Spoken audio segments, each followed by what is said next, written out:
ও আমার প্রাণের ভাইরা, মৃত্যুর যন্ত্রণা আমরা সহ্য করতে পারবো না। এরে আমার প্রাণের মুসলমান ভাইরা, মৃত্যুর যন্ত্রণা কত ভয়াবহ, কত ভয়াবহ। এরে আমার বন্ধু, ছোট্ট একটা উদাহরণ, ছোট্ট একটা মিসাল আমি আপনাদের সামনে দিচ্ছি, ছোট্ট একটা দৃষ্টান্ত আমি আপনাদের সামনে ব্যক্ত করতেছি। মৃত্যুর যন্ত্রণা কত ভয়াবহ, কত ভয়াবহ ভাই গো। আল্লাহ পয়গম্বর হযরত ঈসা আলাইহিস সালাতু ওয়াস সালাম উনি ওনার উম্মতদেরকে নিয়ে একটা কবরস্থানের পাশ দিয়ে যাচ্ছি। এরে আমার ভাইয়া, আমার বন্ধুগণ, আমার ভাইরারি, একটা পর্যায়ে আল্লাহ পয়গম্বর হযরত ঈসা আলাইহিস সালাতু ওয়াস সালাম বলতেছে, এরে আমার উম্মতরা শুনো, এই তো আমি কবরস্থানের পাশ দিয়ে যাচ্ছি, এই তো আমি একটা গ্রামের পাশ দিয়ে যাচ্ছি। আমার উম্মতেরা,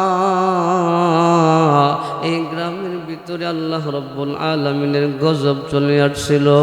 একটা সময় আল্লাহ রাব্বুল আলামিন তাদের উপরে নারাজ হইয়া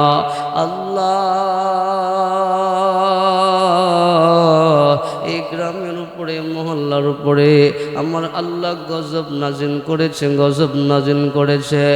এরে আমার উম্মতেরা শুনো, এই গজব নাজিল হওয়ার পরে এই গ্রামের সমস্ত মানুষ একসাথে দুনিয়া থেকে বিদায় নিয়েছি। আমার আল্লাহ তাদেরকে হালাক করে দিয়েছে, হালাক করে দিয়েছে। যেই মাত্র আল্লাহ পয়গম্বর হযরত ঈসা আলাইহিস সালাতু ওয়াস সালাম এই কথা বললেন, উম্মতদের ভিতরে একজন উম্মত ডেকে ডেকে বলতেছি, ওগো আমার পয়গম্বর,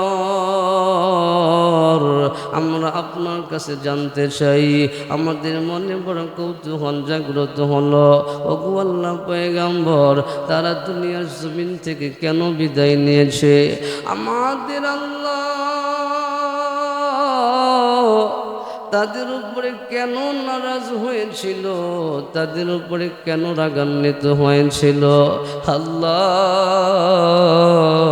এমন রাগান্বিত হয়েছে যে রাগান্বিত হওয়ার ফলে আমার আল্লাহ তাদের উপরে নারাজ হইয়া গজব দিয়েছে। যে গজবের কারণে, যে আযাবের কারণে এই গ্রামের সমস্ত মানুষ একসাথে দুনিয়া থেকে বিদায় নিয়েছে। ওগো পয়গম্বর, আপনার কাছ থেকে জানবো, ওগো পয়গম্বর, তারা কি কারণে ধ্বংস হইল? আল্লাহ পয়গম্বর বলতেছে, ওরে আমার উম্মতেরা শোনো, এই ঘটনা বহুত বছর আগে হয়ে গিয়েছে, আমি তো জানি না কোন কারণে হয়েছে। একটা পর্যায়ে গো উম্মতেরা ডেকে ডেকে বলতেছে, ওগো আল্লাহ পয়গম্বর, আপনি তো ইচ্ছা করলে জানতে পারেন, ইচ্ছা করলে জানতে পারেন, কারণ আল্লাহ রাব্বুল আলামিন আপনাকে জানার মতো শক্তি দিয়েছে, মুজিজা দিয়েছে। ওগো আল্লাহ পয়গম্বর, আপনাকে আল্লাহ মুজিজা দিয়েছে, আপনি মৃত ব্যক্তিকে আপনি জীবিত করতে পারেন। ওগো আল্লাহ পয়গম্বর, এই থেকে আপনি জীবিত করাইয়া তাদের কাছ থেকে আপনি জানেন, আমরাও শুনব। হইতে পারে গো পয়গম্বর, তাদের শোনা থেকে আমরা নসিহত নিতে পারি, তাদের কাছ থেকে আমরা ইবরত হাসিল করতে পারি, সবক হাসিল করতে পারি। ওগো আল্লাহ পয়গম্বর, কাজী গো পয়গম্বর, আপনি একজন মৃত ব্যক্তিকে আপনি জীবিত করাল, আপনি জীবিত করাইয়া আমাদের সামনে তাদেরকে আপনি জিজ্ঞাসা করেন, আমরা শুনতে চাই। আমার বন্ধুগণ, আমার ভাইরা, আল্লাহর পয়গম্বর হযরত ঈসা আলাইহিস সালাতু ওয়াস সালামকে আল্লাহ রাব্বুল আলামিন মুজিজা দিয়েছিল, মৃত ব্যক্তিকে জীবিত করতে পারত। যেই মাত্র কবরের সামনে যাইয়া বলতো কুম বিইذনিল্লাহ, সাথে সাথে কবর থেকে জীবিত হইয়া দাঁড়ায় যাইত। ভাই শুনেন না, শুনেন না, মৃত্যুর যন্ত্রণা কত ভয়াবহ, কত কঠিন। আল্লাহ উম্মত উম্মতেরাই আবদার করলো, ওগো আল্লাহ পয়গম্বর, আপনি মৃত ব্যক্তিকে জীবিত করাই আপনি আমাদের সামনে জিজ্ঞাসা করুন, কেন তাদের উপরে আল্লাহ রব্বুল আলামিন নারাজ হয়েছি, কেন সন্তুষ্ট হয়েছি। পয়গম্বর, তাদের কাছ থেকে শুনে আমরা সতর্ক হয়ে যাব। ওগো পয়গম্বর, আপনি আর দেরি করবেন না, আপনি আর দেরি করবেন না, আপনি এই মুহূর্তে আমাদের সামনে জীবিত করাল।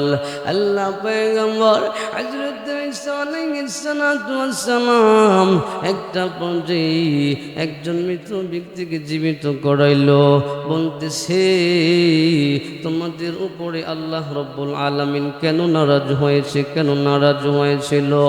ওই মৃত ব্যক্তি জীবিত হইয়া বলতেছে, ওগো আল্লাহ পয়গম্বর, আমাদের ভিতরে খারাপ দুইটা গুণ ছিল, বদ দুইটা গুণ ছিল। এই দুইটা বদ গুণ থাকার কারণে, খারাপ অভ্যাস থাকার কারণে আল্লাহ রব্বুল আলামিন আমাদের উপরে নারাজ হইয়া, আমাদের উপর অসন্তুষ্ট হইয়া আল্লাহ রব্বুল আলামিন আমাদের উপরে গজব দিয়েছে, গজব দিয়েছে। ওগো আল্লাহ পয়গম্বর, আমাদের উপরে গজব নাজিল করার ফলে আমরা সবাই একসাথে দুনিয়া থেকে বিদায় নিয়েছি, আমরা হালাক হয়ে গিয়েছি, ধ্বংস হয়ে গিয়েছি। আল্লাহ পয়গম্বর ডেকে বলেন, আরে শোনো শোনো শোনো, তোমাদের উপরে কোন দুইটা বদগুণ ছিল বলো। একটা পর্যায়ে বলতেছি, ওগো আল্লাহ পয়গম্বর, এক নম্বর বদগুণ আমাদের ভিতরে ছিল, আমরা দুনিয়াকে বেশি বেশি মহব্বত করতাম, মহব্বত করতাম। এই পরিমাণ মহব্বত দুনিয়াকে করতাম যে মহব্বত করার ফলে আল্লাহর হুকুম মানতে পারে নাই, আল্লাহর বিধিবিধান মানতে পারি নাই, হারাম হালাল আমরা চিনতে পারি নাই, পার্থক্য করতে পারি নাই।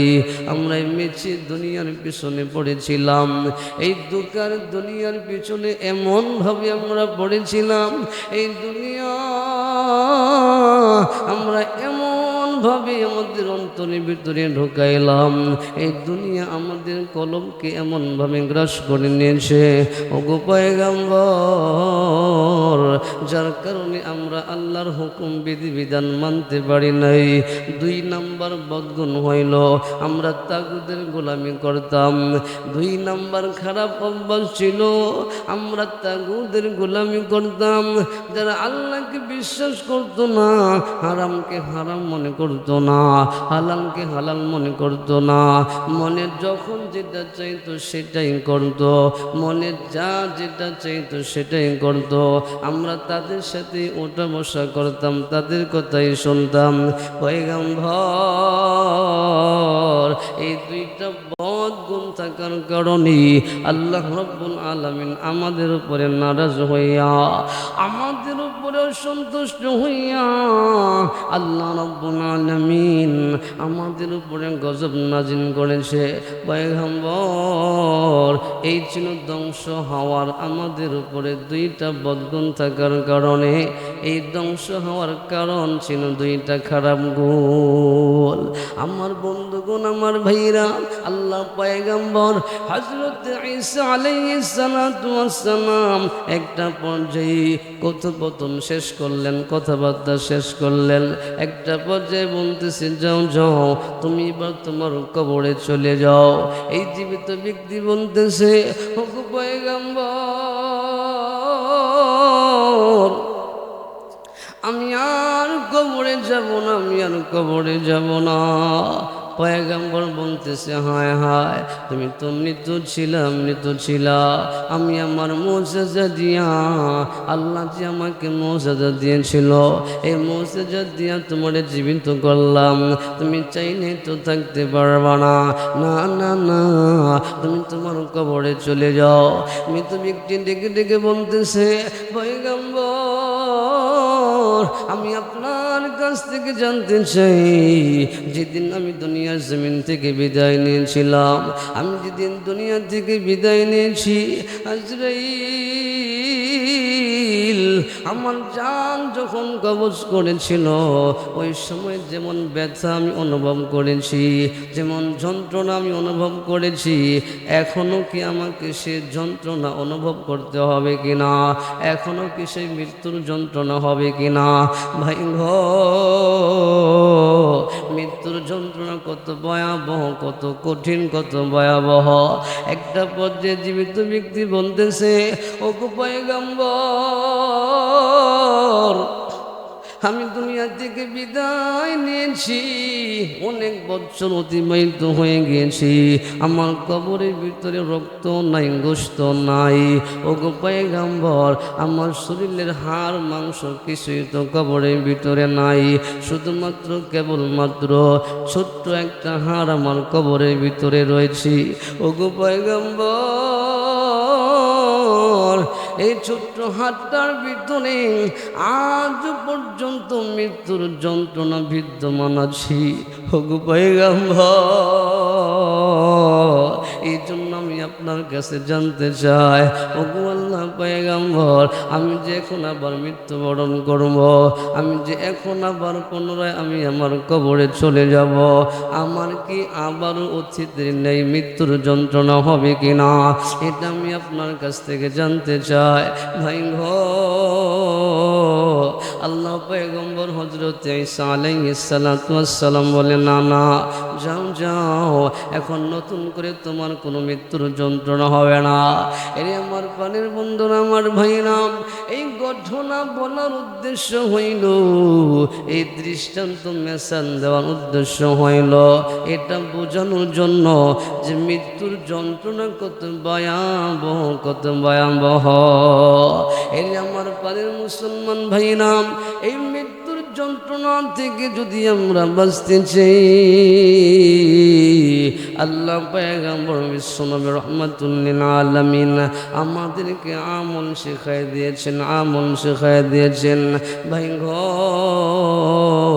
আল্লাহ নবী বিশ্বনবী রাহমাতুল লিল আলামিন বলেন, ও আমার উম্মতেরা শোনো, তোমরা যদি 5 ওয়াক্ত নামাজের পরে, 5 ওয়াক্ত ফরজ নামাজের পরে সালাম ফিরাইয়া আয়াতুল কুরসি পড়তে পারো, আয়াতুল কুরসি যদি পড়তে পারো, এরে আমার প্রাণের উম্মতেরা শোনো, তোমাদের মৃত্যুর যন্ত্রণা হবে না, হবে না।